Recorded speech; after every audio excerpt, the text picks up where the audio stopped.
26 வருட நம்பிக்கை, லட்சக்கணக்கான சந்தோஷ திருமணங்கள். கல்யாணம்னாலே தமிழ் மேட்ரிமோனி தான்.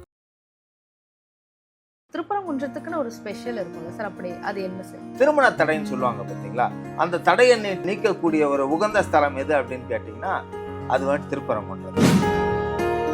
திருப்பரங்குன்றத்துக்கு இன்னொரு ஸ்பெஷல் என்ன இருக்கு அப்படின்னு பார்த்தீங்கன்னா, ஒரு வியூல நீங்க பார்க்கும்போது 3 சிவலிங்கம் இருக்கிற போல ஒரு தோரணை வந்துட்டு அந்த மலையில தெரியும். முதல்ல தீபம் அன்னைக்கு, கார்த்திகை தீபம் அன்னைக்கு அங்க விளக்கு ஏற்றணும், அதனால என்ன மாதிரியான நன்மைகள் நடக்கும் அப்படின்றத தெரிஞ்சுக்கலாம். கீழே அந்த விநாயகர் கிட்ட இருக்கு பார்த்தீங்களா, நீங்க அங்க தீபம் ஏற்ற சொல்லி தான் கோர்ட் வந்துட்டு உங்களுக்கு உத்தரவு கொடுத்துருக்கு. ஸோ நீங்க அங்க தீபம் ஏற்றினாலே வந்துட்டு அது கார்த்திகை தீபத்துக்கு சமமான ஒன்று தான். மக்களுடைய மனப்பான்மையில இறைவன் ஒருவன்றது புரிஞ்சுக்கணும். ஆமா மேடம், உண்மை. இதுல வந்துட்டு மாற்று கருத்தே கிடையாது. அவங்க வந்துட்டு நீங்க கோயில் கும்பிடக்கூடாது, செய்யக்கூடாதுலாம் எதுவுமே பண்ணல. விளக்கு தீபம் ஏற்றக்கூடாதுன்னு இன்னி மட்டும் அவங்க தடங்களை ஏற்படுத்தல. திருப்பரங்குன்றத்துல ஏற்றக்கூடிய இந்த தீபத்தை பார்க்கறதுனால நமக்கு என்ன மாதிரியான நன்மைகள் நடக்கும்? ஆமா மேடம், திருப்பரங்குன்ற தீபம் என்ன அப்படிங்கிற ஏற்கனவே சொல்லிட்டேன், தடைகள் விளக்கக்கூடிய ஒரே இடம். ஆதன் ஆன்மீகம் நேயர்களுக்கு அன்பு வணக்கம். தொடர்ந்து நம்மளுடைய ஆதன் ஆன்மீகம் சேனல் மூலமா மக்களுக்கு தேவையான பல விஷயங்களை கொடுத்துருக்கோம். அந்த வகையில் இன்னைக்கு நம்ம யாரை சந்திக்க போறோம் அப்படின்னு பார்த்தீங்கன்னா, பாலா உபாசகர் கார்த்திக் அவர்கள் தான். வணக்கம் சார். வணக்கம். நல்லா இருக்கு சார். சார், தொடர்ந்து நம்ம நிறைய விஷயங்கள் பேசிட்டு இருக்கோம், அதுல கோவில்கள் பத்தியும் பேசிட்டு இருக்கோம். அந்த வகையில் நம்ம இன்னைக்கு என்ன பேச போறோம் அப்படின்னு பார்த்தீங்கன்னா, திருப்பரங்குன்றத்துல நிறைய விஷயங்கள் இருக்கு. ஆன்மீகமா பேசுறதுக்கு இன்னும் பல 100 விஷயங்கள் இருக்கு. ஒவ்வொன்றா பார்க்கலாம் சார். முதல்ல திருப்பரங்குன்றத்துக்குன்னு ஒரு ஸ்பெஷல் இருக்கும்ல சார், அப்படி அது என்ன சார்? ஆமாம் மேடம், திருப்பரங்குன்றம் அப்படின்னீங்கனால என்ன ஸ்பெஷல் அப்படின்னீங்கன்னா, இன்னைக்கு அது வந்துட்டு பேசும் பொருள் ஆனதுக்கு முதல் காரணம். ஏன்னா முருகர் அப்படிங்கிறதே பேசும் பொருள் தான் உங்களுக்கு. நம்ம தமிழர் கடவுள் அப்படின்னீங்கனால எல்லாருக்குமே சவுத் இந்தியான்னு தமிழர் கடவுள். தமிழரோட கடவுள் யார் அப்படின்னு கேட்டிங்கன்னா முருகர் தான் ஃபர்ஸ்ட் உங்களுக்கு. இது இன்னும் பேசும் பொருளானதுக்கு முக்கிய காரணம் என்ன அப்படின்னு கேட்டிங்கன்னா, 6 படை வீட்லேயே முதல் வீடு உங்களுக்கு திருப்பரங்குன்றம். அது இன்னொன்று என்ன, அதோட பெரிய விஷயம் என்ன அப்படின்னு கேட்டிங்கன்னா, நம்ம தமிழ்நாட்டை தென் தமிழகம்னு சொல்லலாம். ஏன்னா நம்ம நார்த்துக்கு போக வேண்டாம், நம்ம தென் தமிழகத்தில் வந்துட்டு திருமண தடைன்னு சொல்லுவாங்க பார்த்தீங்களா, அந்த தடையை நீக்கக்கூடிய ஒரு உகந்த ஸ்தலம் எது அப்படின்னு கேட்டிங்கன்னா அது வந்துட்டு திருப்பரங்குன்றம் தான். ஏன் அப்படின்னா, தெய்வானை அங்கே தான் திருமணம் பண்ணதா ஒரு ஐதீகம் உண்டு. ஸோ அப்போ திருமண தடை வரணும் போது இந்த திருப்பரங்குன்றம் தான் வந்துட்டு அந்த இடத்துல வந்துட்டு முதன்மையான ஒரு ஸ்தலமாக இருக்குது உங்களுக்கு. இன்னொன்று என்ன திருப்பரங்குன்றம் உங்களுக்கு அப்படின்னு கேட்டிங்கன்னா, மலையோட வியூ நீங்கள் பார்க்குறீங்க பார்த்தீங்களா, மலையோட வியூவை நீங்கள் பார்க்கும்போது சிவனை பார்க்குற போல ஒரு வியூ இருக்கும் உங்களுக்கு. இது நிறைய பேருக்கு தெரியாது. இப்போ நம்ம முருகரை மட்டும்தான் சொல்லிட்டு இருக்கீங்க. திருப்பரங்குன்றத்துக்கு இன்னொரு ஸ்பெஷல் என்ன இருக்குது அப்படின்னு பார்த்தீங்கன்னா, ஒரு வியூவில் நீங்கள் பார்க்கும்போது 3 சிவலிங்கம் இருக்கிற போல ஒரு தோரணை வந்துட்டு அந்த மலையில் தெரிப்படும். ஒன்று. இன்னொன்று என்ன அப்படின்னு கேட்டிங்கன்னா, நம்ம வந்துட்டு அந்த காலத்தில் ஏதாவது கோயில்கள் வந்துட்டு இந்தியாவில் தென் தமிழகத்தில் ரொம்ப ஃபேமஸ். அதுவும் தமிழகத்தில் மிக மிக தொன்மை தொட்டு காலங்கள்லேருந்து ரொம்ப ஃபேமஸானது வந்துட்டு நம்ம கோயில் கலாச்சாரம். கோயிலை வச்சா நம்ம எப்படி வாழ்ந்திருக்கோம், தமிழர்கள் எப்படி வாழ்ந்தாங்கன்றது வந்துட்டு ஒரு மொழியே போகிறோம் உங்களுக்கு, வேறு எதுவும் தேவை கிடையாது. ஆனால் குடைவரை கோயில்ங்கிறது வந்துட்டு அதுலேயே ரொம்ப நுட்பமானது. நிச்சயமா. அப்போ இந்த திருப்பரங்குன்றம் என்ன அப்படின்னு கேட்டிங்கன்னா, குடைவரை கோயிலில் ஒரு முக்கியமானது வந்துட்டு திருப்பரங்குன்றம் உங்களுக்கு. ஸோ இவ்வளோ பெருமை வாய்ந்தது வந்துட்டு திருப்பரங்குன்றம். ஒரு வார்த்தை 2 வார்த்தை கிடையாது. இப்போ என்ன அப்படின்னு கேட்டிங்கன்னா, நிறைய பேர் நினச்சிட்டு இருக்காங்க இப்போ வந்துட்டு எல்லாமே வந்துட்டு 6 படை வீடு இதுதான் முருகஸ்தலம். ஆக்சுவலாக வந்துட்டு இது சிவனுக்கு உகந்த ஸ்தலம். இது வந்துட்டு நிறைய பேருக்கு தெரியாத ரகசியம். இது எல்லாம் என்ன நினைச்சுப்பாங்க அப்படின்னு கேட்டிங்கன்னா, முருகருக்கு உகந்த ஸ்தலம் அப்படின்னு. ஆக்சுவலாக வந்துட்டு இது சிவனுக்கு உகந்த ஸ்தலம். அதுக்கு பிற்பாடு அப்படியே நாளடைவில் அந்த வேல் அது மூலியமா வந்தது வந்துட்டு என்ன காரணம் அப்படின்னு கேட்டிங்கன்னா, முருகர் அந்த இடத்துல ஃபேமஸ் ஆகிட்டு தெய்வானை அந்த இடத்துல திருமணம் பண்ணதுனால, அதே போல காட்சி கொடுத்தாரு உங்களுக்கு. காட்சி கொடுத்ததுனால வந்துட்டு ரொம்ப பிரசித்தி பெற்ற ஸ்தலம் ஆயிடுச்சு. ஆமா, நக்கீரர் காட்சி கொடுத்த ஒரு பெரிய ஸ்தலம் என்ன அப்படின்னு கேட்டிங்கன்னா இந்த ஸ்தலம் தான் உங்களுக்கு. ஸோ நக்கீரர் மட்டும் கிடையாது, அந்த கால புராணங்கள் எல்லாத்துலேயுமே வந்துட்டு பார்த்தீங்க அப்படின்னீங்கன்னா திருப்பரங்குன்றம் வந்துட்டு எல்லா புராணத்துலையும் இருக்கும் மேடம் உங்களுக்கு. Okay sir. திருப்பரங்குன்றம் குடைவரை கோவில் அப்படின்னு நீங்கள் சொல்லியிருந்தீங்க. குடைவரை கோவிலில் ரொம்ப ஸ்பெஷல் அப்படின்னா வந்து தெய்வம் வந்து சிலையாக இல்லாமல் மலையை குடைஞ்சு உள்ளே இருப்பாங்க. இந்த கோவிலுக்கு நாம போகும் பொழுது என்ன மாதிரியான நன்மைகள் நமக்கு நடக்கும் சார்? தடங்கல்கள், எல்லா விதமான தடங்கல்களும் திருப்பரங்குன்றத்தில் நிவர்த்தி ஆகிடும் மேடம். ஃபர்ஸ்ட் மேஜரான தடங்கல்கள் என்ன அப்படின்னு கேட்டிங்கன்னா, எல்லாமே இன்னைக்கு மனிதனுக்கு பாதி, இப்போ நான் ஜோதிடர், உங்க எல்லாருக்குமே தெரியும், இப்போ பாதி ஜோதிடரை பாதி பேர் நாடி வராங்க. என்ன காரணம் கேட்டிங்கன்னா, மெயின் 2 விஷயம் தான். 3வது தான் பொருளாதாரம். நிறைய பேர் ஃபர்ஸ்ட் நாடி வர்றது திருமண தடை, அதுக்கு அடுத்து குழந்தை பாக்கியம், அதுக்கு அடுத்து வந்துட்டு பொருளாதார நெருக்கடி. இந்த 3 நெருக்கடிக்குமே தீர்வு கொடுக்கக்கூடிய ஒரே ஸ்தலம் எதுன்னு கேட்டிங்கன்னா திருப்பரங்குன்றம். ஆமா, ஏன் அப்படின்னா அந்த இடத்துல சிவனும் சேர்ந்து இருக்கிறதுனால. நம்ம ஏற்கனவே சொல்லிட்டோம், நம்ம ஒரு ஆங்கிளில் பார்த்தோம்னா 3 வடிவத்தில் வந்துட்டு சிவன் தெரிவார். எல்லாம் சொல்லிட்டு இருப்பாங்க, அந்த ஒரு வடிவம் கிடையாது, 3 வடிவங்கள். அடுத்த வாட்டி நீங்கள் போனீங்கன்னா அதை பாருங்கள், இது உங்கள் சேனல் மூலிமா நான் சொல்லிக்கிறேன். ஸோ வந்துட்டு எல்லாம் நினச்சிக்கிறோம் 6 படை வீடுல முதல் ஸ்தலம் மட்டும் நினச்சிட்டு கிடையாது. இதுக்கு சிவனுக்கும் மிக உகந்த ஸ்தலம் அப்படிங்கிறது தான் பெருமைக்குரிய, மிக போற்றுதலுக்குரிய ஒரு மிக முக்கியமான விஷயம் உங்களுக்கு. ஸோ அதனால தான் இந்த ஸ்தலத்துக்கு வந்துட்டு சிறப்பு ஜாஸ்தி உங்களுக்கு. முதல்ல தீபம் அன்னைக்கு, கார்த்திகை தீபம் அன்னைக்கு அங்கே விளக்கு ஏற்றணும், அதனால என்ன மாதிரியான நன்மைகள் நடக்கும் அப்படின்றத தெரிஞ்சுக்கலாம் சார். ஆமாம் மேடம், நல்ல அருமையான கேள்வி இது. ஆக்சுவலாக வந்துட்டு இது ஒரு என்லெஸ் சப்ஜெக்ட் மேடம். ஏன்னா நிறைய பேர் தர்க்கம் பண்ணிட்டாங்க. இது தர்க்கம் பண்ணால் கூட என்ன அப்படின்னு கேட்டிங்கன்னா, அது வந்துட்டு நிறைய பேர் என்ன சொல்கிறாங்க அப்படின்னீங்கன்னா, எந்த ஆர்ச்சியாலஜி டிபார்ட்மெண்ட் யாருமே, அதாவது தொல்லியல் துறை, நம்ம இங்கே வந்து நில சர்வேவரை வச்சு இவங்க கேட்குறாங்க. சர்வேவருங்கிறது வேற, ஆர்ச்சியாலஜிங்கிறது வேற. நல்லா புரிஞ்சுக்கோங்க, இது ரெண்டுக்கும் பயங்கர வித்தியாசங்கள் இருக்குது. இவங்க லோக்கலில் இருக்கிற ஒரு ஆளை வச்சு கேட்குறாங்க, அது வந்துட்டு நிலக்கல்லுன்னு சொல்கிறாங்க. அவங்க இன்னொரு ஒரு சின்ன சான்று என்ன அப்படின்னு கேட்டிங்கன்னா, நம்ம தமிழகத்தில் எடுத்துக்கலாம். நீங்கள் நம்ம மற்ற ஸ்டேட் போக வேண்டிய அவசியமே கிடையாது. தமிழகத்தில் எல்லா ஊர் எல்லா இடத்துலையும் நிலக்கல் இருக்கா இல்லையா? அப்போ நிலக்கல்லோட சைஸ் என்ன? 7 அடியில் இருக்குமா நிலக்கல்லோட சைஸு? 1 அடி 1.5 அடி, மேக்ஸிமம் 2 அடி. 2 அடிக்கு மேலே நிலக்கல் கிடையாது மேடம். ஏன் அப்படிங்கன்னா தமிழ்நாட்டில் இருக்க எல்லா கிராமமும் நான் சுற்றிருக்கேன் மேடம். புரியுதுங்களா? நான் ரூரல் மார்க்கெட்டிங்கில் தான் இருந்தவன் நான். ஸோ தமிழ்நாட்டில் இருக்க எல்லாம் ஈச் அண்ட் எவ்ரி வில்லேஜஸ் வந்துட்டு என்னோட காலடிப்பட்டு நான் பெருமையாக சொல்லலாம். ஸோ நான் நிலக்கல், ஒரு நிலக்கல் இல்லை, பலதரப்பட்ட நிலக்கல்லை நான் பார்த்துருக்கேன். ஆனால் எனக்கு தெரிஞ்சு இது வந்துட்டு கண்டிப்பாக நிலக்கல் கிடையாது மேடம். என்னோட கருத்தில் வந்துட்டு நான் பார்க்குற நோக்கத்தில் இது பார்த்து நிலக்கல் கிடையாது மேடம், தீபத்தூண் தான் அது. Okay sir. சார், தீபத்தூண் அப்படின்ற ஒரு விஷயம் வந்து திருப்பரங்குன்றத்தில் மட்டும் 2 தீபத்தூண்கள் இருக்கு, 2க்கு மேற்பட்ட தீபத்தூண்கள் இருக்குன்னு சொல்றாங்கல்ல சார், இந்த மாதிரியான விஷயங்களை நீங்க எப்படி பாக்குறீங்க? ஆக்சுவலா இந்த கேஸ் வந்துட்டு இன்னைக்கு வந்த கேஸ் கிடையாது மேடம். நம்ம இப்போ வந்துட்டு இது தர்க்கத்துக்கு எடுத்துட்டு இருக்கோம், புரியுதுங்களா? ஆக்சுவலா இப்போ இந்த தீபத்தூண் பிரச்சனை வந்ததே என்ன அப்படின்னு கேட்டீங்கன்னா, சமீப காலமாலாம் வரல. இது வந்துட்டு 2 நூற்றாண்டா வந்திருக்கு. நூற்றாண்டுகள் ஆமா, நூற்றாண்டு கடந்து வந்திருக்கு. அதாவது 1000 நம்ம சொல்றோம், இப்ப சொல்றோம் பாத்தீங்களா, உங்களுக்கு ஒரு 200 வருஷத்துக்கு முன்னாடியே, 120 வருஷத்துக்கு முன்னாடியே வந்துட்டு இதுக்கு கேஸ் எல்லாம் போட்டிருக்காங்க, பஞ்சாயத்தெல்லாம் எழுதி வாங்கியிருக்காங்க உங்களுக்கு. நீங்க அவ்வளவு தூரம் ஏன் போறீங்க? இப்போ வந்துட்டு 1920 இருக்கு பாத்தீங்களா? 1920னா எவ்வளவு உங்களுக்கு? ஒரு 105 வருஷத்துக்கு முன்னாடியே பாத்தீங்கன்னா இங்கிலாந்து கோர்ட்டுக்கே இந்த கேஸ் போயிருக்கு மேடம்.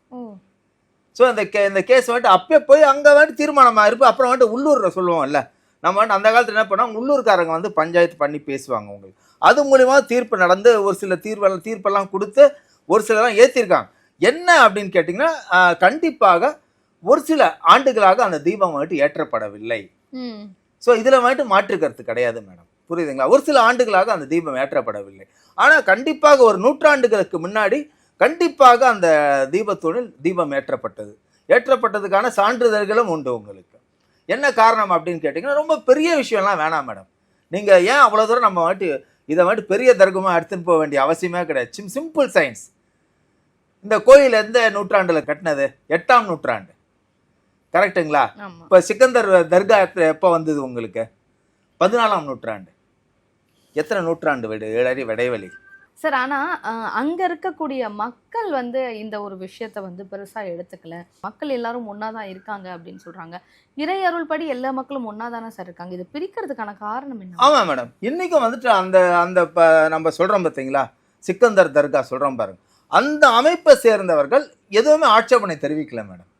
அவங்க வந்து நீங்கள் தீபம் ஏற்றுங்கன்னு தான் சொல்கிறாங்க. 15 மீட்டர் இடைவெளி, ஃபஸ்ட்டு 50 மீட்டர் சொன்னாங்க இடைவெளி, புரியுதுங்களா? ஃபஸ்ட்டு 50 மீட்டர் இருந்தது இடைவெளி. அப்புறம் என்ன பண்ணாங்க, ஏதோ அதை உள்ளுக்குள்ளே நான் சொன்னேன் பாருங்க, லோக்கல் பெரிய மனிதருக்கெல்லாம் சேர்ந்து ஒரு பஞ்சாயத்து ஆட்டம், ஸோ 15 மீட்டர் இடைவெளி போகிறோம் அப்படின்ட்டாங்க. நீங்கள் நம்ப மாட்டீங்க, அந்த தர்காவுக்கும் இந்த தூணுக்கும் 50 மீட்டர் இடைவெளி உண்டு மேடம். 50 மீட்டர் இடைவெளி உண்டு. ஆக்சுவலாக இவங்க சொல்லியிருக்கிறது 15 மீட்டர் இடைவெளி இருந்தாலே போகிறோன்னு சொல்லியிருக்காங்க. ஆனால் மொத்தத்தில் இடைவெளி தூரம் என்னன்னு கேட்டிங்கன்னா 50 மீட்டர் இடைவெளி தூரம் இருக்குது. ஸோ இவங்க அப்ஜெக்ஷன் அவங்க வந்துட்டு பண்ணலை மேடம்.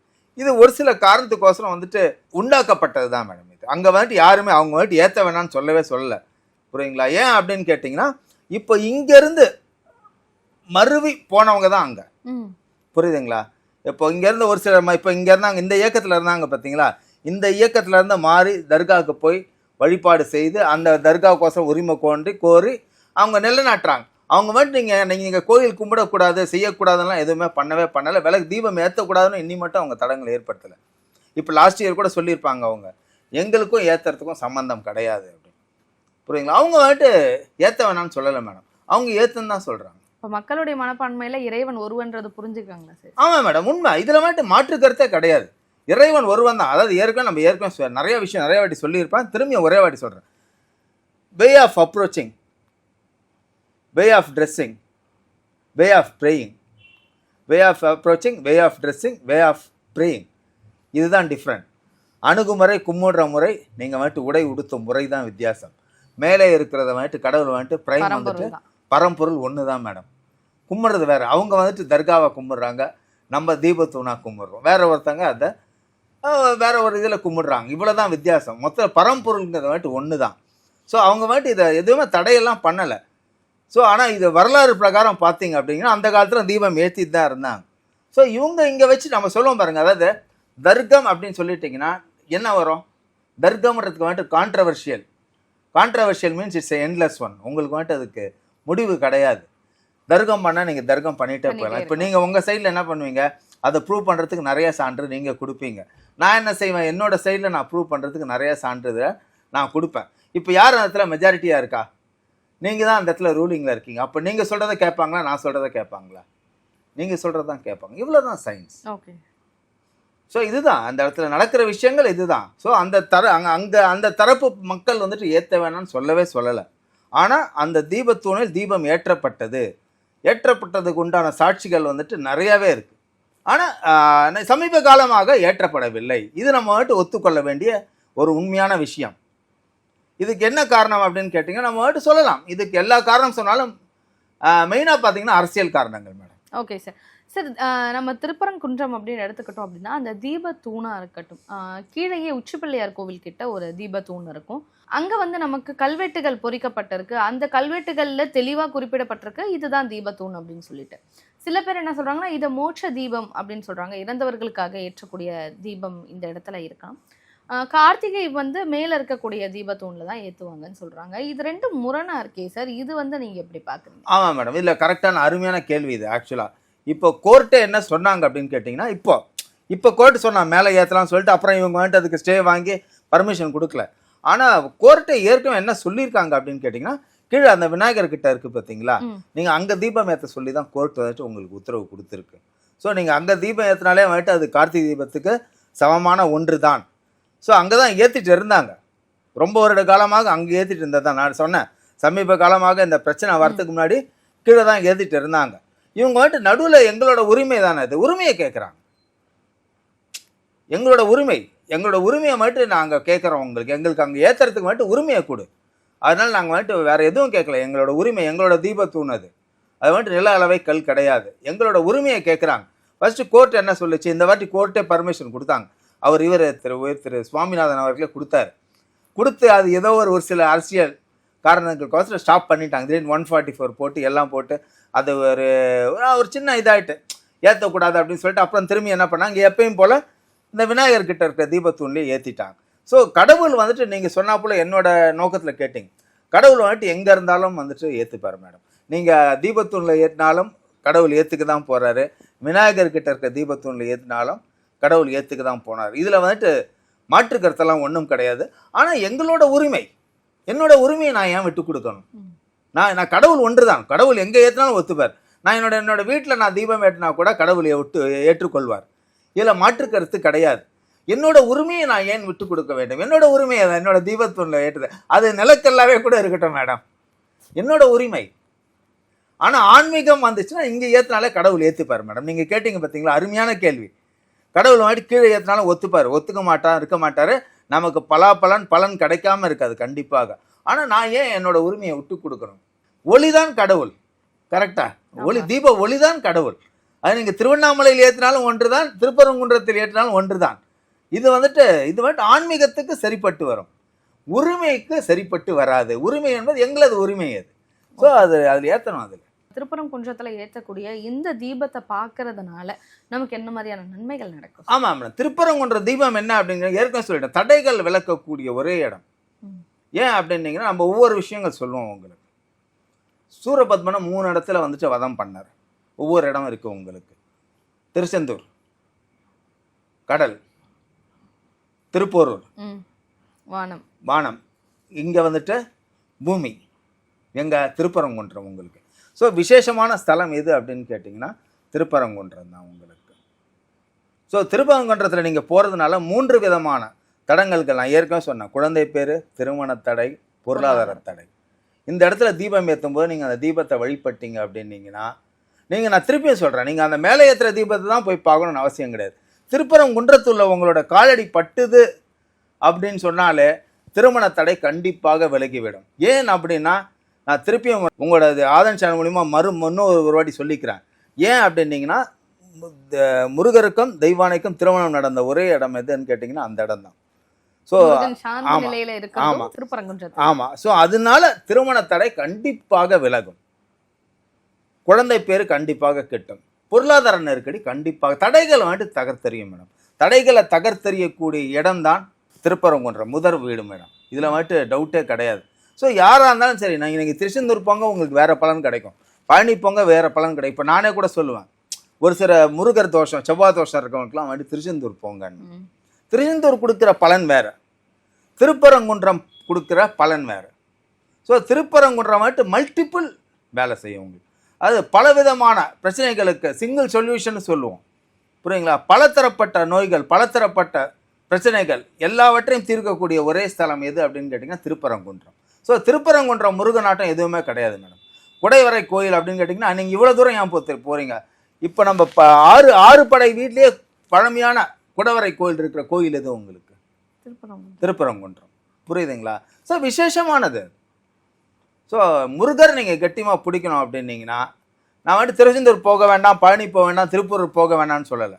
நான் எல்லா ஸ்தலத்துக்கும் போயிருக்கேன். இப்போ தான் என்னால் போக முடியல தவிர எல்லா ஸ்தலத்துக்கும் போயிருக்கேன். ஆனால் எனக்கு ரொம்ப ஒரு ஈர்ப்பு சக்தின்னு சொல்லுவோம் பார்த்தீங்களா, நீங்கள் ஒரு வாட்டி திருப்பரங்குன்றம் போங்களா, திருப்பி உங்களை அப்படியே வந்துட்டு அந்த இடம் வந்துட்டு இழுத்துட்டு போகும், திருப்பி இழுத்துட்டு போகும். திருப்பி உங்களை வந்துட்டு வர வைக்கக்கூடிய அந்த ஈர்ப்பு சக்தி அதிகம் உள்ள இடம் எது அப்படின்னு கேட்டிங்கன்னா மேக்னெட் எது அப்படிங்கன்னா திருப்பரங்குன்றம். சார், திருப்பரங்குன்றம் பற்றி நிறைய விஷயங்கள் பேசி, திருப்பரங்குன்றம் கோவிலுக்கு போனால் என்ன நல்லது, அங்கே இருக்கக்கூடிய தீபத்தை பார்த்தோம் அப்படின்னா என்ன நல்லதுன்னு சொல்லியிருக்கீங்க. தொடர்ந்து இந்த மாதிரி நிறைய விஷயங்கள் நீங்கள் எங்கள் நேயர்களுக்காக பேசணும்னு கேட்டுக்கிறோம் சார். நன்றி.